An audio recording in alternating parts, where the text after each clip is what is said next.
Thank you. Well, thank you again to National Concierge Association for having me to come and talk about my passion and something that I spent my entire adult career. I'm just full disclosure, I'm 31 years old, but I've been doing this since I was old enough to drink. I was fascinated by wine and spirits from the time I was in college, and admittedly before it was legal for me to drink.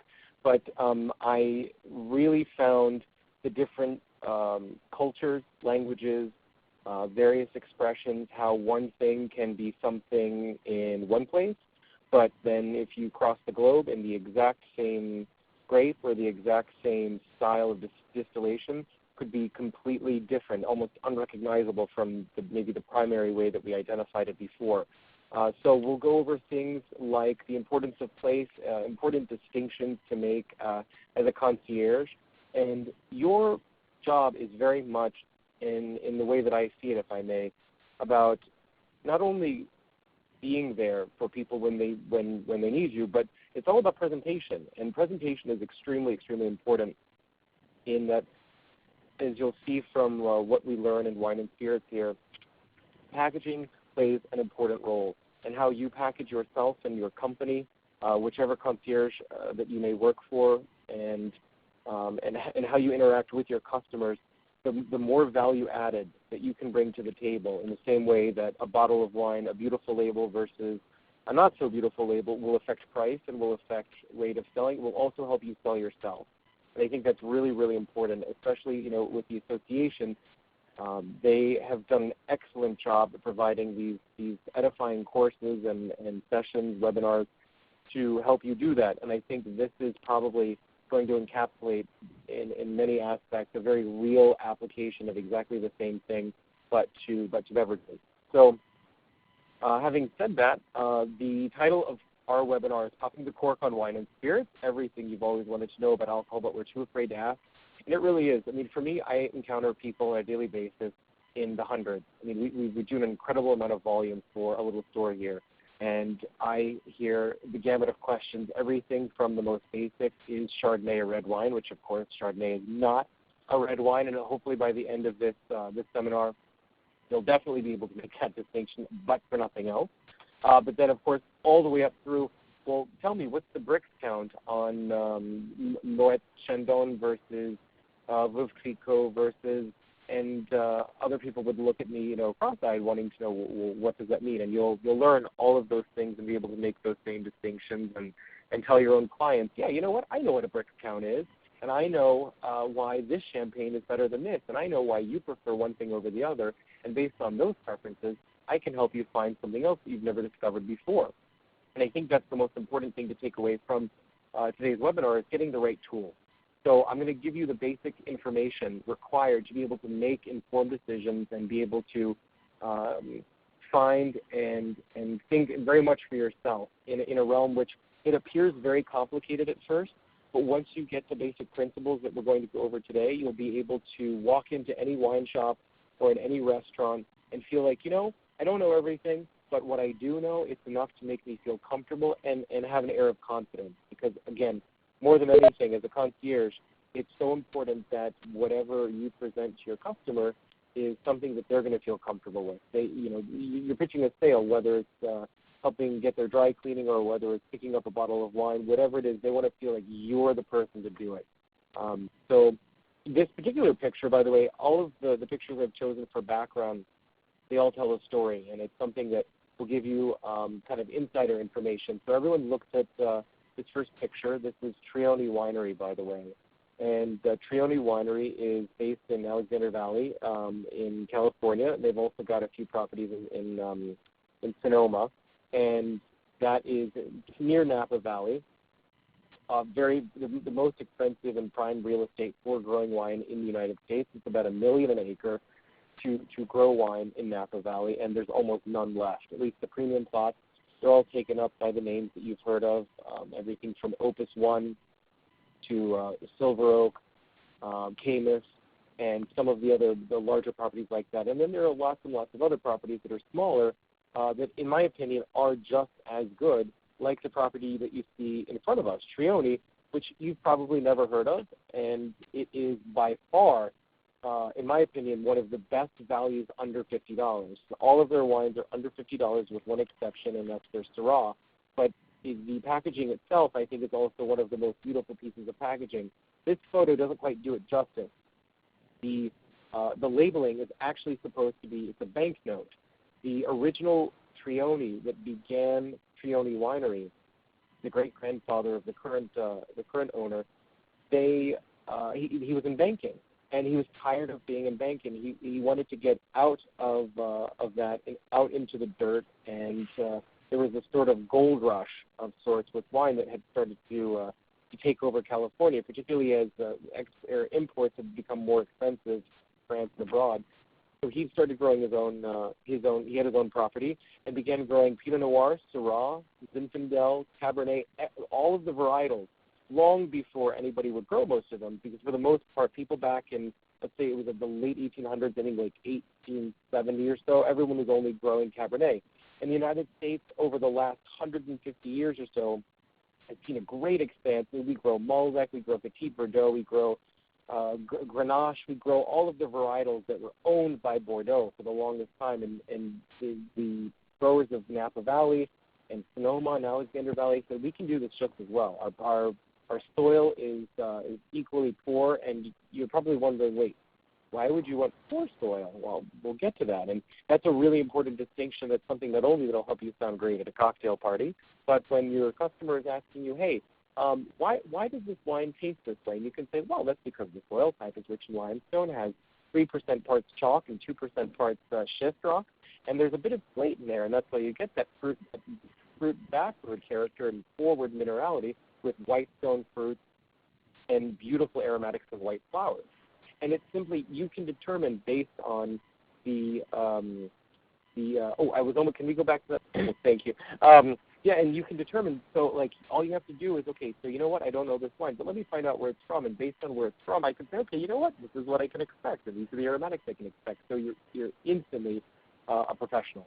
The last thing I'll say about this first slide that we have here is the series of bottles that you see. This is what's called a vertical, and a vertical is a continuation of multiple years back to back to back to back to back to back. And I think this one goes all the way to 2005, 4, 3, 2, 1, 99, 2000, 99, 98, 97 of Pinot Noir. And of course, you see the bottle shape changed for whatever reason. Normally, or it looks like actually, yeah.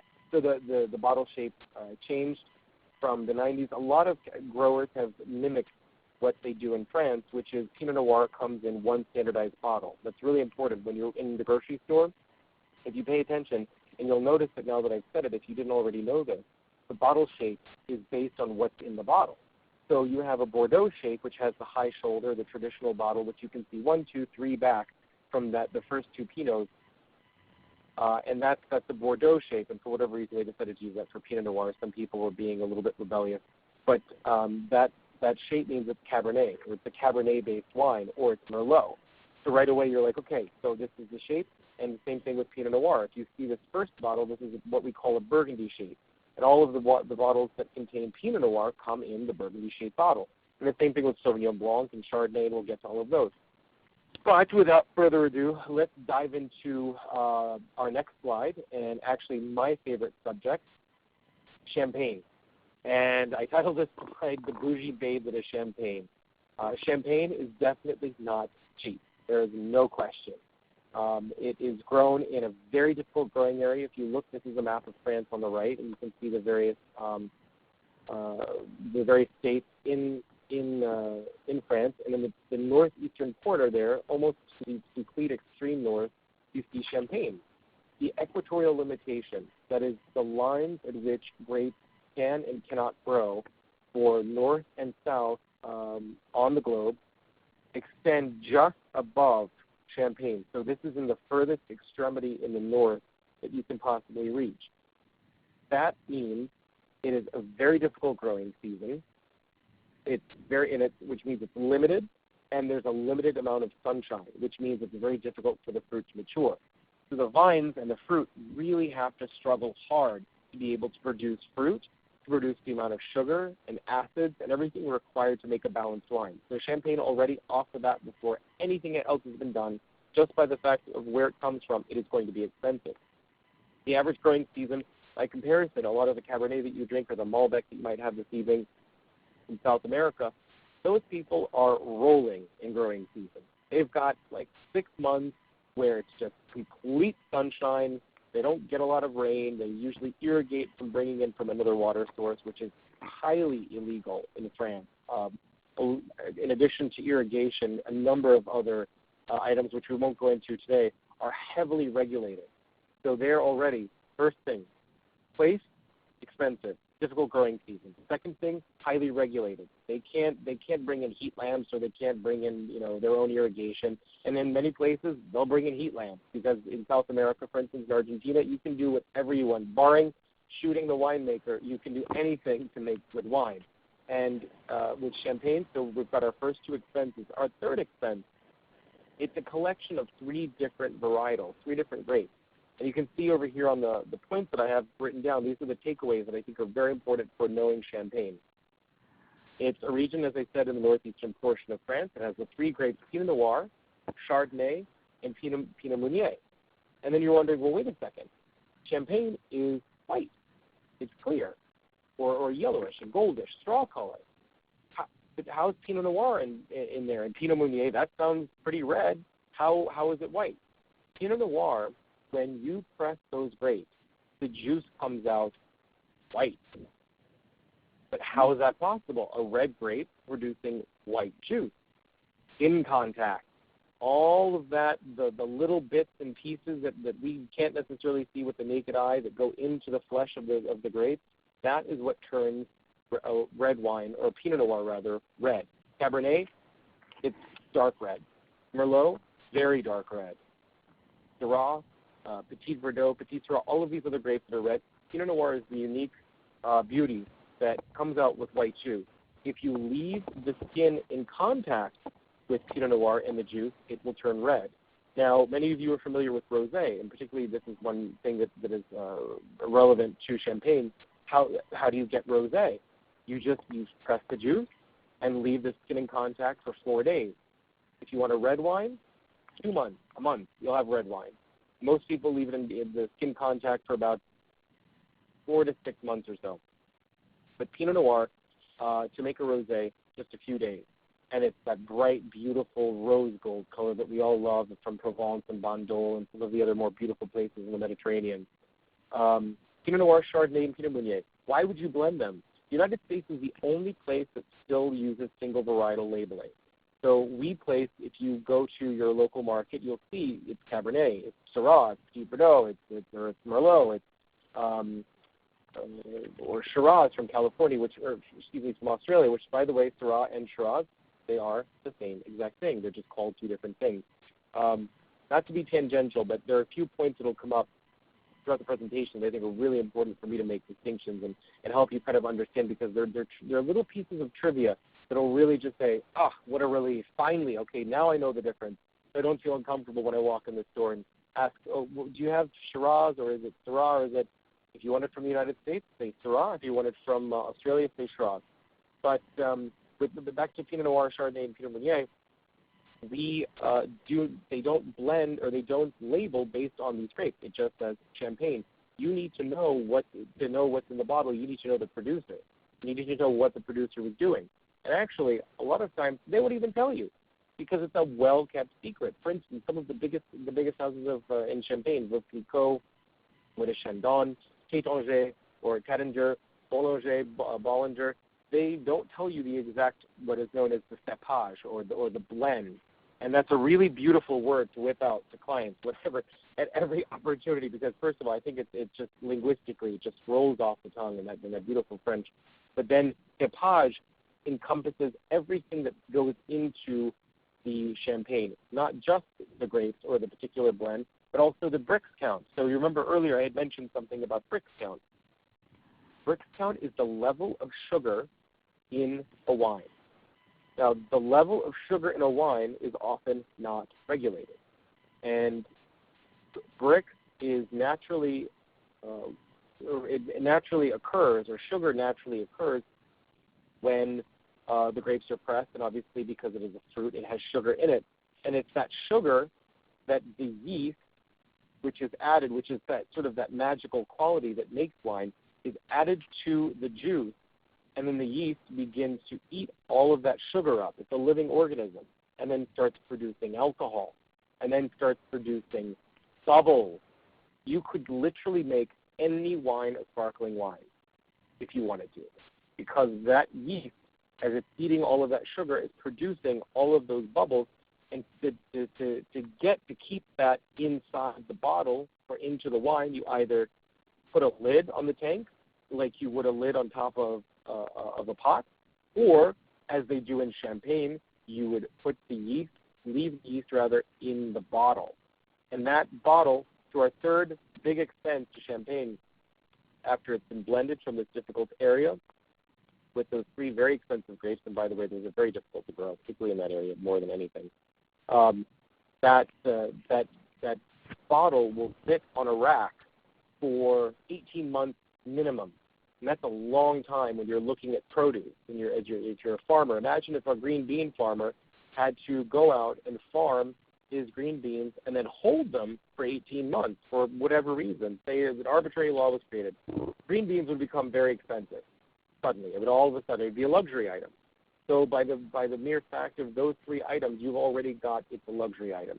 So most importantly, because it is so expensive, or rather because it is a luxury item, and because it is so particular, and because that area of Champagne is one of the richest in limestone in the world, it gives that unique character that I mentioned earlier when I was giving those hypothetical tasting notes. That was actually a real tasting note for the majority of Champagne. That limestone and chalk is so rare to come by, but gives it that distinct minerality. And therefore, to be a Champagne, you must be from Champagne. It's a very, very important distinction. You must not forget this. Do not call a sparkling wine that is not from Champagne, Champagne. If, please, anything, you walk out of this presentation, and remember, always, always, always, because the first way that you will appear to not know necessarily much about wine is going to be that, is to make that mistake. And particularly if you're dealing with customers who might be a little bit, finicky or very picky, we have to cater to those tastes, and we need to make sure we're on our game and on the ball and say, you know what, no, that's actually, that's a Cava, or that's a Sect, or that's a Prosecco, or that's a, whatever the other sparkling wines are. And if you are from Champagne, you are Champenoise. So the people from Champagne, they are Champenoise. So anything in French always sounds better, in my opinion. And I wish, I'm from Florida, and if I could be Floridoise, I would be a much happier guy, but unfortunately I'm just a Floridian. And here, these people take much pride in that. They take pride in that they are the Champenoise, because it's a tiny little area, and they are serving the global market. And speaking of global market, Champagne, of course, is a wine first. You could make a still Champagne if you wanted. Just take the lid, take the lid off the bottle, let it ferment, let all the air escape. But it is a luxury item second, with an entire fashion and branding industry created around itself by Moet Hennessy. They were the first big company to really take the not necessarily to take Champagne global, but to take all of the surrounding luxury that had grown over the centuries and sort of codify it, if you will. That is to say, you know what, Champagne is a luxury item. It should have gorgeous packaging. It should be a part of fashion shows. It should be integrated into every higher-end aspect of life. It should be there for all of the major celebrations. I think the reason we drink Champagne on New Year's Eve, is there any particular reason? No, it's totally arbitrary. We could eat cheese on New Year's Eve. If some smart person came along and said, you know what, cheese, that is the celebratory food. But they didn't. But maybe some ideas for the cheese people. But Champagne was bred as this celebratory item, in part because of the sparkle, in part because it's cold and it's refreshing. And then when you pop the cork, the sound that it makes. And then, of course, the French, as they're always wanted to do, they want to gild the lily. They're like, it's not just enough to pop the cork. You have to savor the Champagne. And we have that tradition thanks to Napoleon. The men were out on the battlefield, and they had their bottles of Champagne because you could not fight a war. You couldn't win a war without Champagne. I mean, that's how good these people were at marketing way back in the day. And what Hennessy was exceptional in making sure that this applied to every aspect of life. But the French, you could not win a war unless you had your Champagne. So Napoleon made sure every soldier had his rightful amount of Champagne. And because they didn't necessarily have it used to be required in order to pop a champagne, you couldn't just pop the cork. You actually had to use a tool to remove the cork. It was made a little different way. It was a little bit sweeter and a little bit more sludgy, thicker.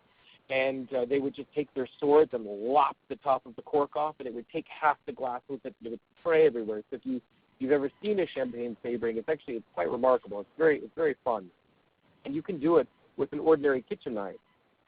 I won't get into that now, but I recommend look up champagne sabering online in any time after this and check it out. Okay, last point, the most recognized name in the world for wine and spirits, and thus champagne is legally protected. Every single major wine-producing country in the world has signed an agreement that says we will not call any of our sparkling wine champagne except that which comes from Champagne and is imported into our country from Champagne. The only country that doesn't agree to abide by this treaty, or this agreement, I don't know if it's quite to the level of treaty, but it's definitely an internationally binding document, even at the level of the United Nations. The only country that doesn't agree to it, the United States. So why is that? Because the United States is commerce first, everything else second. And that's something that has really put big distinctions between our producers and the producers of the rest of the world. The majority of boutique, family-owned operations, etc., they will never call their wine champagne. We have such esteem in the wine business for the French, and especially because the French have set the benchmark for wine production in the world, and we'll get to that toward the end, so why that is. And they have all taken that respect and shown it by being unique to where they are and not trying to imitate, not trying to mimic. Because first of all, that would probably make bad wine because it's such a different area of soil type, etc. But more importantly, out of respect for their great tradition, they did this first. And you know what? They deserve the limelight for that. And again, at the end, we'll talk about why they're the best. All right. So, Pat, next slide, please. Okay. I have to admit, it's complete silence on the other end, so I hope that if I make a joke that you all laugh, and if you don't, I'll find out somehow. Okay. All right. So quickly, the other sparkling wines. So this is everybody else. These are the main sparkling wines that you probably consume more often than champagne. Champagne usually begins around $40. It's expensive. As much as I love it, I can't drink it every day, even in this business, because I still have to pay for it at some point. And even at wholesale, it's still quite expensive. So these are the alternatives that I highly recommend if you're going to make mimosas. These are the things that you would want to use. Or if you're looking for just something that's like, you know, it's a beautiful day, we're going on a picnic, we want to have something simple, something fresh, or we want to drink a lot of it, and we don't want to pay $50 a bottle. You have the big producers out of the rest of the world. You've got Cava, which comes from Spain, Prosecco, which comes from Italy, and only certain areas of Italy. There is no rhyme or reason, much like the rest of the Italians' approach to everything else in life. There is no rhyme, reason, or pattern to what the protections on Prosecco are. They're all over the place. It's just designated because it's designated. Someone had the right guy in the city council from the local town and said, I want to grow Prosecco, paid the right guy and got it designated Prosecco. So a lot of it's very arbitrary. So the one good thing is we are not going to go over Italian wine laws, which even for a professional is one of the most nerve-wracking and obnoxious things because, again, no rhyme or reason, but the Italians do make great wine. They really do. And the Proseccos are awesome. They're a little bit sweeter, certainly much sweeter than Champagne, and much sweeter than Cava. Cava tends to be on the drier side. Cava is also a blend. Prosecco, also a blend.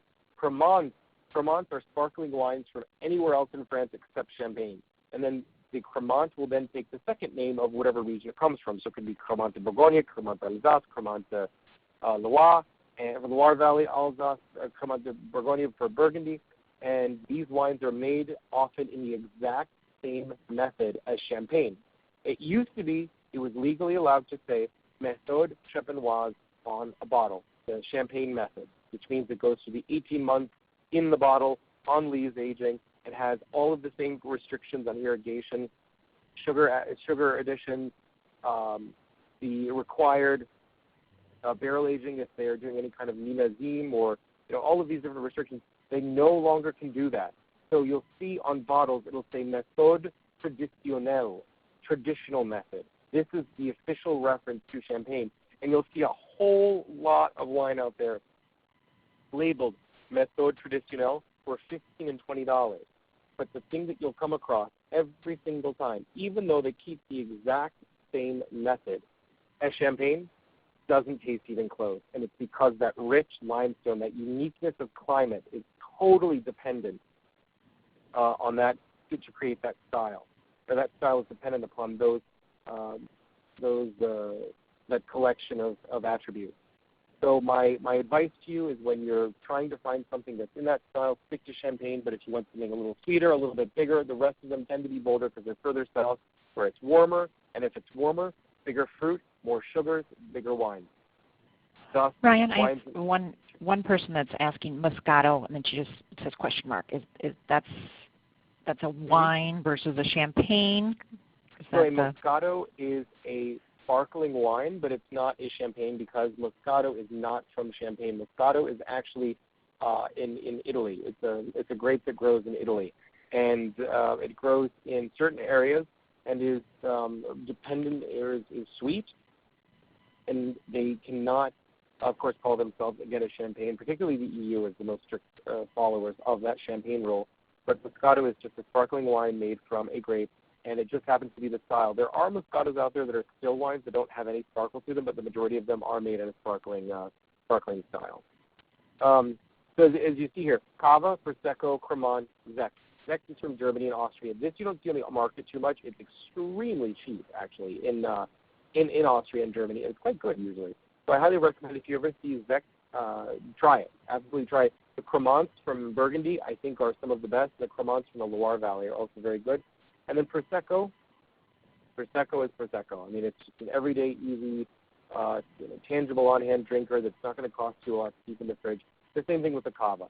All of these are awesome with food. Champagne is the number one food wine, in my opinion, and most professionals agree. And it's because of the acid level. It's just perfect with, and you can have it with meat, you can have it with fish, you can have it with anything. And of course, you see, rinse, repeat.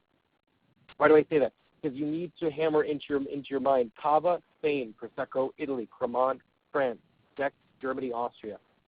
Everything else, you're probably not going to encounter that often. With the exception of sparkling wine in the United States, we just call it sparkling wine. There's no special name for it. And as I said, these wines are often sweeter than champagne, than lifetime aging. Traditional max 6 months. If at all, it's usually maybe 2 months. Could be 2 weeks. Get it in the bottle and get it out. They are not regulated for the most part, and most importantly, they're not heavily marketed like champagne is, so they are much less expensive. And without further ado, Pat, next slide, please. This is one of my favorite things in the world. This is a champagne cave. It is not a cave because it would not be French if it were just a cave. It has to be a cave. Champagne caves are huge. I mean, you're talking miles.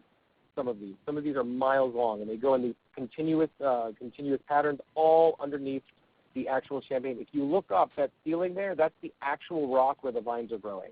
So you see the dirt, that's the dirt where the vines are coming from. This is totally in the earth. It's a one continuous process from earth to earth. The bottles that you see are all prepackaged. This is, I believe, Guillaume Champagne House, which is probably not a name that you've seen very often, and you can see it says AC Blanc. So it's their Blanc de Blanc wine. It's 100% Chardonnay, and you can see it says GD Cru, Grand Cru, and it says Tirage du 4.05.07. It basically is telling the winemaker, what did I put in here? Oh, yeah, that was my recipe, and that was the time when I did it, below, and that is the number of bottles, 11,920 and a half. I do not know what the half is. It's a symbol that means something. It doesn't mean a half in the way that we traditionally understand it, but they have 11,920 bottles in that stack right there. And you'll see down the road, there's another stack with a sign barely visible on the left and the right. And, of course, that's really important. Millésime. Millésime is an official legal term, which means this is your best champagne of the year. This is the absolute top one, and it was a good enough year that we can call it Millésime because it's one for the millennium. It's a great vintage. They usually have millésimes every 6 to 8 years, but sometimes we can go 20 years without a millésime. It depends on what the legal limits that are set, if the growers want to call it and they want to vote on it and say, yes, this is such an outstanding year, we have to make this a millésime, so it will be a vintage champagne. It will have the year 2007 or the year 2003 on it because it was that good. Otherwise, champagne is blended from multiple years. What? Multiple years? Yes, that's why there's no date stamp on champagne. You'll see there's date stamps on every other wine that's out there, but not champagne, because it is blended for multiple years. One year you might have a hot year, you've got lots of sugar. Then another year you might have an off year. It was really cloudy. There was a lot of hail. So you'll end up with very acidic wine. So what do? You blend them together. So you get the best. I mean, it really has nothing more than to do with trying to save money and make the best champagne and make it a consistent style, because in this branding war, you've got to make the same thing every single year. Next slide, Pat, please. Moët & Chandon. Now you're thinking, billion-dollar company. What's with the little headstone? You'd think they'd have like a much grander. No, they're very, very stuck on tradition in champagne. It's all about simplicity, finesse, and elegance. And you do it in a way that's understated, but at the end of the day, everybody knows you're the billion-dollar company. So you've got $1 billion. What do? You don't need to flaunt it. You just have your beautiful little headstone right there that says Moët & Chandon, and that's probably been there for the last 100 years, and it shows these are our vines. This is where we grow our champagne. A lot of they will have some of their vines that they own, but they'll also buy from other growers. This is called the negociant system. You can buy grapes from anywhere in Champagne, just like you can, even in Argentina, in Mendoza, when you're getting your Malbec. A grower can buy grapes from wherever he wants in Mendoza, and as long as it's all Malbec, he can put Malbec from Mendoza because he's using the negociant system, and it's much, much less expensive. And you can see the soil there. The soil is very dry. Does not get a lot of rain in Champagne. You can see that white, that beautiful pristine white, and actually the headstone sort of thing. It sounds depressing, but I can't think of what else to call it. That looks absolutely 100% to be chalk. It is a big piece of limestone chalk that was yanked out of the earth and made into that sign, and that is more than anything. It's not just marking these are our vines. It's saying this is why we're special. Look at what we have that no one else has. It's very, very important.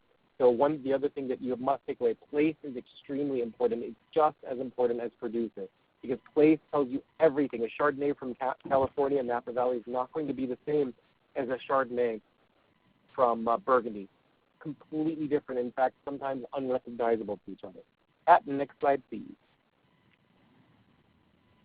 So this is one of the challenges that we all face on a daily basis, or at least whenever we're having wine. If we want to eat, if we're going out to dinner, how do you properly pair food and wine? What is there a rhythm to it? Is there a rhyme or reason? There absolutely is. It's all about acid. What's happening in your mouth when you drink a bottle of wine is you have just introduced a new level of acid to your body, and that acid is going to help you break down the food that you're having, and it's going to be complementary in flavor as it starts to break that down and open up all of the compounds in your food and all of those aromatics. It's going to have a bouquet that it's going to create as one. It's a marriage. It's a marrying of flavors. So you want a good marriage. You don't want two people beating up on each other. So you don't want a very heavy wine and very heavy food. You need to be complementary. It's very much all about the relationship. So that's why I put this, the lovemaking among acids. It's all about being one. You're taking two independent things and making them one. So the same way that you get dressed and you want to match. You want to match your clothes by the colors, and everything has to be complementary because you've taken two independent things and you've made them one. So think about that all the time. Think of food and wine as a marriage. So when you look at one and say, would these guys, would these two people, would they make a good couple? Is this wine too loud and caustic and tells terrible jokes, never shuts up, to this very, very, very polite, easygoing, courteous person? Are they going to get along? Probably not. So you don't want to take that bombastic Mendoza Malbec and pair it with huge, heavy, like truffled mac and cheese with 6 different kinds of cheese, Gouda, Gruyere. It's going to get way too loud in there. You've got to keep the cocktail party quiet, or at least you got to keep it so you can hear each other. You want to enjoy each other's company. You don't want to scream over one another. So think about that again with food and wine. So if you're going to have barbecue chicken, probably not going to want to have a really sweet wine because you've already got that sweeter barbecue, right? So you're probably going to want to find something that's got a little bit of a bitterness. Maybe that Malbec I was just talking about would be nicely complementary. Maybe a Cabernet, or maybe something a little more understated to complement the fruit character that comes from the molasses. Maybe a Pinot Noir. You have a lot of opportunity when you think about it that way. You're like, oh yeah, of course. These guys, they'd have a great date. You know what? They'd probably have lots of babies too. So always think about that. Make them complementary. And I just put a couple quick notes here. Acid is contained in wines, food, trees, bugs, paper. I mean, acid is in everything. It's a natural compound in the world around us. So you're going to encounter it wherever you are, and it's the train that moves the wine from food, or the wine and food from your palate through to digestion and breaks down your food and opens the flavors, as I said before. Fundamental point to be had in pairing foods. You're essentially mimicking your body's internal response to absorbing nutrition. So pairing well has the added benefit of creating a new set of flavors and aromas, creating what we know to be the OMG response, like, wow, this is so good, because it was a match made in heaven. Like one thing that you can never go wrong with. Speaking of truffled mac and cheese, and I have not had lunch, I'm suddenly starving. The truffled mac and cheese with Pinot Noir is one of the most beautiful combinations in history. Mushrooms and Pinot. They are absolutely the best pairing. Try it sometime. An easy pairing to go, something spicy, off-dry wine, Cabernet, Riesling, Prosecco, Zinfandel, etc. Something herbaceous, try something fruity. Pinot Noir, Cabernet, Merlot. Next slide, please. Say cheese. I'm not going to spend a lot of time on cheese because there's not a whole lot to be said, really. Cheese and wine, they're a perfect pairing for one big reason. The pH, the acids, they balance each other perfectly. We were just talking about the acids. Totally neutralize each other, and they really make a nice, beautiful combination. It's almost impossible to have a bad wine and cheese pairing. The exception of the heavy-duty blues, you almost never go wrong. So just always keep that in mind when someone's asking you for a good wine and cheese pairing. Find two subtle things, and you can't go wrong. If you feel challenged, don't go for the strong cheeses. Take a quick sniff. You can usually smell it right through the packaging. Or ask your local cheese guy, and you'll know, okay, you know what, this is some subtle cheese, let me get a subtle wine. A few notes here for you if you'd like to go back to these. Absolutely very helpful. And again, all about acids. Next slide, please. Picking the perfect gift for your picky pal. This is a very difficult thing that we encounter all the time. Number one, as I said before, packaging is everything. It's scientifically proven that better packaging yields a better perception of what's between the labels. So they've actually done studies. Prettier packaging, a person was more pleased. Lots of alliteration here. The perception of you is no exception. Elevate yourself by elevating the context with the bottle containing esteemed provenance and or unique characteristics, Bordeaux or rare varietal producer. Something with eye-catching packaging. A bottle that tells a story offers a result beyond consumption, extension of a charity, a fundraiser. It's a breast cancer awareness bottle that donates 50 cents from every bottle to Susan G. Komen. I mean, whatever, something that moves beyond and shows that you're very considerate. And this will ensure that you and your intention, whether it's to get the sale, to say thank you, or think of me when, that they are remembered and your ultimate goal is accomplished. Don't just pick something straight off the shelf and, I know what this is, Mondavi. That's not something special. Send a message. Say you're special and worth getting something different. And we're going to look at some examples next. Slide, please, of what I'm talking about here with good packaging. One of my favorites, actually, is, I think it's ahead. Did you want me to go to the next slide real quick, Pat? The next one? Yeah. Okay. That one? So, I'm sorry. Go back to the last slide. I'll just talk for one quick second about it. Last slide, one previous one. Okay. Oh, and then forward one. So the packaging that we're about to look at is actually something else that you can do in addition to giving someone a Barbaresco. Beautiful packaging, beautiful Italian label, but how hard is it to do that? That's a wine box. Wine box is free. Go to your local wine store, and they'll have those wine boxes. They've got them all the time coming in, and they usually throw them away because they get so many of them, particularly if they have a lot of French wine. That's free. Stuff in a little paper, some nice decorative paper. Put some cellophane in a ribbon. That would cost maybe $3, $4. You've got yourself an instant, beautiful setting that you can say and take and elevate from just a simple gift bag to something that's really going to impress your client or help your client impress whoever they're trying to impress. and it didn't look at all it took. They don't know where you got that wine box, and it's going to have more than likely the provenance from the wine that was originally in it on the outside. So you'll have a nice foreign language. It'll look impressive. Next slide, please. This is one of my favorites. This is one of my number one selling wines in Sherry's Wine and Spirit. Frenchie. Look at that. I mean, how can you possibly resist that packaging? In addition to wanting to pet the label, you want to know what the heck is this and why is there a French bulldog on the label? That is actually Jean-Charles Boisset's dog, Frenchie. And Frenchie has his own petting zoo. Yes, and the fact that he's dressed as Napoleon is no coincidence. Jean-Charles Boisset, owner of the winery, thinks this dog is Napoleon reincarnate. Apparently it is very pushy and bossy, but more importantly, he loves it. He loves that thing, he follows it, and it follows him. And that wine is actually, it's a very good Cabernet from Central Coast. Now let's go to the next slide, and we'll do a comparison of this wine. Now here we have two very basic labels, Clos Pegase and Freemark Abbey. Both of these you've probably seen many times, particularly Freemark Abbey. And look how Frenchie really stands out, from the capsule and its red to the gold border from framing the Frenchie Bulldog. I mean, that really stands out and says, wow, this is neat, and someone's going to remember you. The other two, pretty generic labels. Is it going to get your message across? Probably not as much. And plus, you've got the great story to tell about Frenchie. Next slide, please. Peter Michael, very basic label. Very, very good wine, $149. I can only get 3 of these bottles actually this year. It's a very small allocation. Madame Suze, Pinot Noir. Peter Michael, he's a serve. He's a British knight. And every single penny that man makes out of this winery, and his wine, this is one of his cheaper wines, by the way. Some of them are $300 to $500. All goes 100% net profit after he pays his employees and everything. Net profit all goes to prostate cancer research. That, to me, is something that says a lot about not only that family, but about the intentions of the winery and what they're looking to do. Make good wine and do good for the world, but do good for people who need it. And that, while a simple label, also an awesome wine, being expensive and being very hard to find. 100% cancer research, I think that's pretty incredible. Even something like the Susan G. Komen Foundation, which has incredible overhead, a great, great organization, but as big as it takes a lot to run that thing. This is an immediate ROI. Plus you have the fact that Peter Michael himself is a British knight, and if you wanted to do further research, there's a lot of really interesting things about Peter Michael on the Internet. Next slide, please.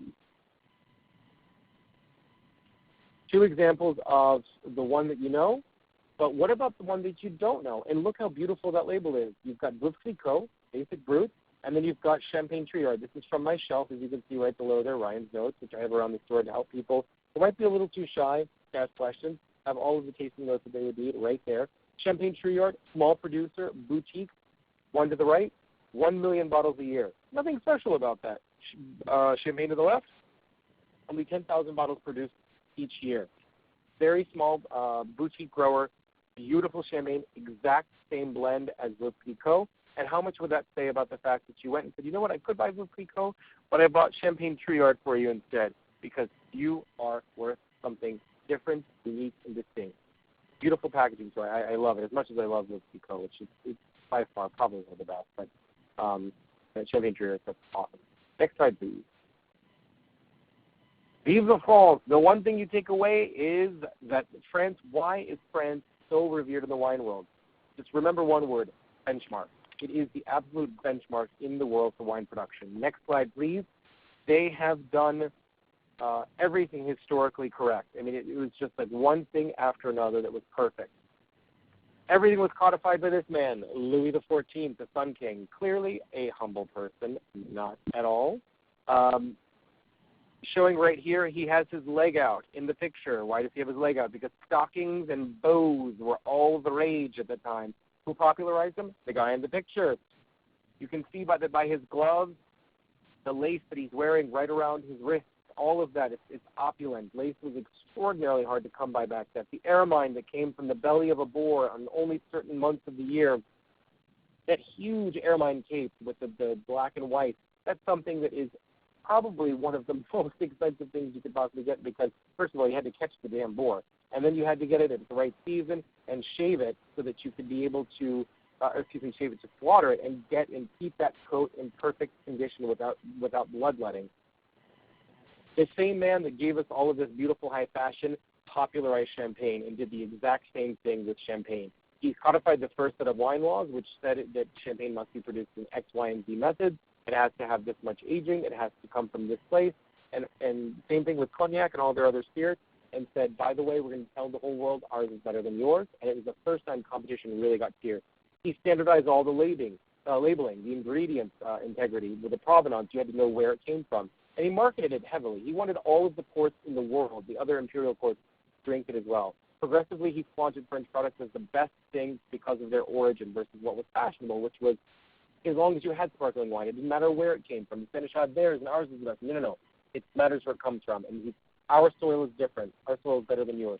And, of course, Versailles then became the epicenter of where to look for the trend of the day, and that includes, like, the Hall of Mirrors. He was the first to have entire palace built by nothing but mirrors inside to look like it was one continuous piece of glass, and that was an extraordinarily opulent thing. That same thing was reflected in his taste for champagne and his taste for French wine in general, whether it was Burgundy, Bordeaux, and the courts of the world followed. Next slide, please. It's not who you are, it's where you're from. Again, it's all about place. These are the major regions in France. It's so important that you know France because France is where it all began. And it's where we have taken our examples from in the United States, in California, in Burgundy, in Oregon, where we've grown Pinot Noir as they do in Burgundy. Place is everything. Place is dependent upon, our style is dependent upon place. And these are the major areas that popularize all of the grapes that you know. Bordeaux with Cabernet and Merlot. Burgundy with Pinot Noir.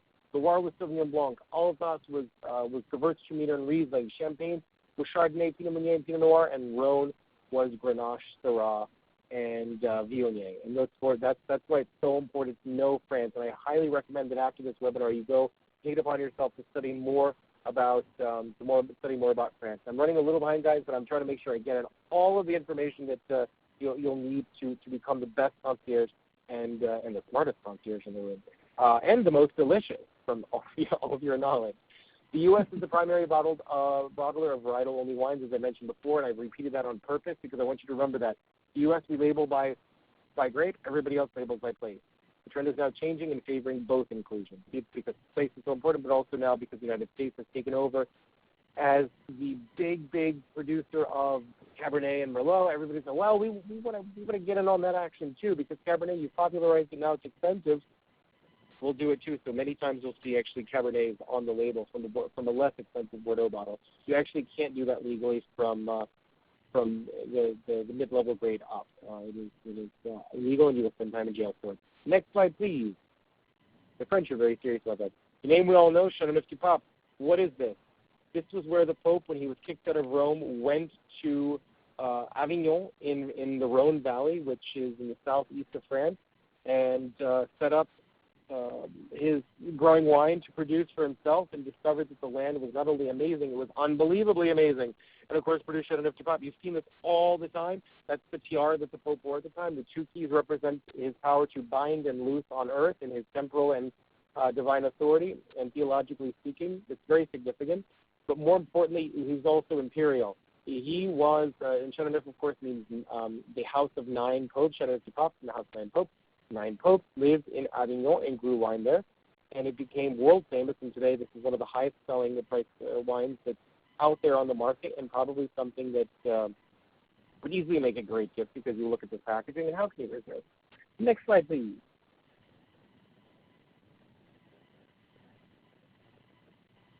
And also one of my favorite wines. They used to be very inexpensive, but then unfortunately, a critic rated them, reviewed them well, and they went from costing on average $25 to costing on an average $65. Put the limestone in the coconut. Everything is about terroir. I said it before. Place. Of course, this, what is that? That's the chalk we were talking about. You will not see that anywhere else in the world. Champagne has the market on chalk and limestone. Look at that stuff. That's what gives those steep inclines right there. They're getting all of that sun exposure, drawing from the chalk and limestone, getting that minerality. Terroir is everything that we've been talking about. The place, the soil, the air, the trees, all of it. That's what the French call terroir. And terroir is what makes the wine taste the way it does. The French believe that the bird resting in the tree above the vineyard that poops on the ground, that poop, that's part of the terroir. That's part of what makes it unique. and the way the wind blows, and the way the sun hits it, and the way that the willows from the neighboring property blow their pollen into the next vineyard. That all of that has to do with terroir. The terroir. That's why, again, place is everything. Next slide, please.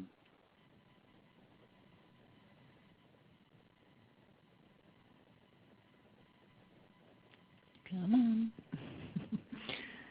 And I promise, guys, I will wrap it up shortly here so that we can get to the Q&A, because I know you probably have a lot of questions. If you don't come up with some, you need to. This is one of my favorite estates. You all know Chateau Margaux. These estates, this is in Bordeaux. This is an actual chateau. Chateau simply means castle. But castles can look like this in the way that they're regulated and labeled in France. Chateau Margaux produces some of the highest price-selling wines traditionally, historically, and they're based from Cabernet. They're delicious, and their property is quite delicious. I love that place. I could easily live there. Next slide, please.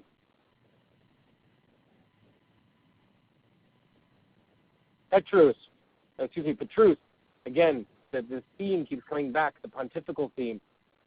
The Grenache, Syrah, whatever that was grown in Châteauneuf-du-Pape, the Bordelais said, wait a second, we want our own Pope wine. So they put the very first Pope, Peter, on a label in Pomerol, which is a Merlot-based wine out of the right bank of Merlot. And another seminar we'll talk about the difference between right and left bank. But this is also traditionally one of the highest price-selling wines in the world. These bottles cost anywhere from $5,000 to $10,000, depending on the vintage. And they're so high in the market that they're actually the number one counterfeited wine. So there's no shortage of drama in the wine world. And in this particular instance, Petrus is now, there's more Petrus out there than there are Malbecs in Argentina. It's incredible how much is out there, and how do you know if it's real or not? When you're purchasing for a customer, for a client, always be aware of provenance. Especially if they're going to spend money on something this expensive, you need to make sure that the integrity is guaranteed. Where did it come from? Which importer brought it in, or which distributor brought it in? Really ask questions, because it's very possible that it could be counterfeit. Next slide, please. Everybody knows the famous Cristal, Louis Roederer. You can see the crest there right in the middle. Remember, it's all about the imperial courts of Champagne. This was the exclusive champagne to the czars of Russia. It is an absolutely outstanding champagne, and is become a little more fruity than in past years, but it takes at least, I think, 6 to 8 years cellar aging, and it's part of the reason why Cristal is so expensive, but I wanted everyone to see. You've heard of it, and now you know what it is. It's made by Louis Roederer. Louis Roederer produces Cristal champagne, originally for the Russian Tsar, and now open to rappers and venture capitalists and everyone alike. It's everyone's champagne now, and it's very, very good. Costs around $300. Next slide, please. And you also see there's a year on the bottle there, 2002. That is a vintage champagne. All of those grapes, when they make it, that millésime champagne, it all has to come from that particular year. You cannot blend from other years. Sorry, Pat, go ahead with the next slide. I'm trying. It's not. My computer is slow. I'm sorry. Why it's not there, I don't know. There we go. So this is your turn. I've spoken a lot. There's a lot of material there, and if I've skipped anything, please ask me. Here are some further reading notes for you. Adventures on the Wine Route. Honestly, it is a very fun read. It's by Kermit Lynch, and it dives head first into the nooks and crannies and the really awesome character of all of those families in Burgundy, all throughout France, that Kermit Lynch, who is the most famous importer in the world, as he first popularized French wine in the United States, long after Jefferson, of course, but really built on a solid commercial tradition to bring it in regularly. He talked about many of the neat families that he's met, some of the quirky, weird families and experiences that he's had, and what he has to deal with in growing wine himself, because he does have his own vineyards, and then what he has to handle as an importer. When you go over to France, you purchase a wine as an importer. That doesn't necessarily mean that that's what's going to be in the bottle when it comes across on the ship, and that happened to him a couple times, and there's a great story on how he dealt with that. Jancis Robinson's Wine Course, A Guide to the World of Wine. This is a very geeky book. It's a great reference. Jancis Robinson is my favorite wine writer, and most trade members who are worth their weight in gold, they usually look to Jancis Robinson. She really is an awesome writer. I've met her. She's my equivalent of, she's like the Britney Spears of our world, although she's advanced in age by about 40 years to Britney Spears. And she's one cool chick. I mean, she's really neat. I highly recommend reading her stuff. She's so readable, and she's packed full of knowledge. And then, of course, Champagne, How the World's Most Glamorous Wine Triumphed Over War and Hard Times. It is a very awesome read about what the Champenois have had to go through and why they're so passionate about their I mean, literally there is blood in those grapes. And I highly recommend that book. I had a blast reading it. All three of those are great references. And certification. If you're interested in learning more about wine and you want to become officially certified, WSET, the Wine and Spirits Education Trust, is based in London, and that is the website link, WSET Global, and that will allow you to gain level 2 all the way up through the most high certification, which is to be a Master of Wine, and that takes years and years, and there are only 200 in the world, but that can take you there if you're interested in learning more and possibly you want to join the wine business someday or become a concierge beverage or a beverage concierge and someone who's expert in your field on this particular subject. So now I think please do ask me questions. I'm happy to stay as long as you need, but I know some of you may have to get back to work, but please go ahead and ask away. Ryan? Yes? This is Carol in Houston. Hi, Carolyn. And I have a question about a Gavi wine, G-A-V-I. I find it's really, I fell in love with it at wine tasting, and I have a really hard time finding it. Yeah, where do you traditionally purchase your wines? Do you purchase from a grocery store, or do you have a local wine shop? Yeah, there's a local wine shop, but they don't have it very often. Occasionally, I would see it at World Market of all places. Right. Yeah, no, World Market they have a good wine program relatively. They bring in a lot of their own wines, which is great, keep the cost down. Of course, the profit margins are up, but it's highly accessible for you. Gavi is a great Italian wine. It comes from a commune called Gavi, and it's in Cortese. And that wine is usually blended, but it's a very delicious dry white that has a great weight to it. And if you're looking for Gavis, I'd highly recommend you're going to need to go to Italy? No. You're going to right, exactly. And take me with you, please. I can ride cargo. You need to ask your local wine shop to bring it in because it is a little bit hard. I actually have 4 Gavis on my shelf, but I'm also, we're a geeky wine shop. Yeah. But I highly recommend that to everyone. It's a great, easy drinking white, and it's relatively inexpensive. But to find it, you can purchase, of course, from me if I can ship to you. If you happen to be in a state that allows wine shipping, I will be happy to ship it. I'll give anyone who needs something from us a discount from the National Concierge Association. And if we don't have it, I will definitely find it for you. But I would highly recommend just tell them, say, hey, keep stocking this. Quit moving it out. I like to buy it, and they'll be probably happy to oblige. Okay, great. Thank you. Next question. No one has any questions? Wow, you were thorough, I guess. It was great. Well, thank you very much. I hope everyone liked the seminar. It was the webinar. It was a pleasure to give, and I love talking about something that I've spent the last 7 or 8 years of my life really dedicated to. And if you ever have questions, please email me. I will go ahead and put my email up in the session here. That I think you can probably see if Pat puts it out there. Pat, is there a way that we can populate my? Yeah. What's your email? Go ahead. Yeah. So it's ryan.wegman@sherryswine.com. And you can send me any questions, any requests. We also have an e-commerce site if you'd like to use it. I'm not trying to sell sherries, but it's very accessible, and we have a lot of really cool stuff, and it's not as expensive as a lot of other places. But thank you again. It was a pleasure. And if no one else has any questions, I think we're good. Well, thank you so much, Ryan. We appreciate your time, and it was a great session. You were very, very thorough and very informative, and we thank you for being a part of our session today. Thank you so much. I'm very happy to be a member of the National Concierge Association, and I've enjoyed all of you. And DC, we're very lucky to have an awesome chapter, and I hope whenever you all are here visiting, please let us know. We'd love to host you. Great. Thank you. Thanks, right, everybody. bye-bye. Bye-bye.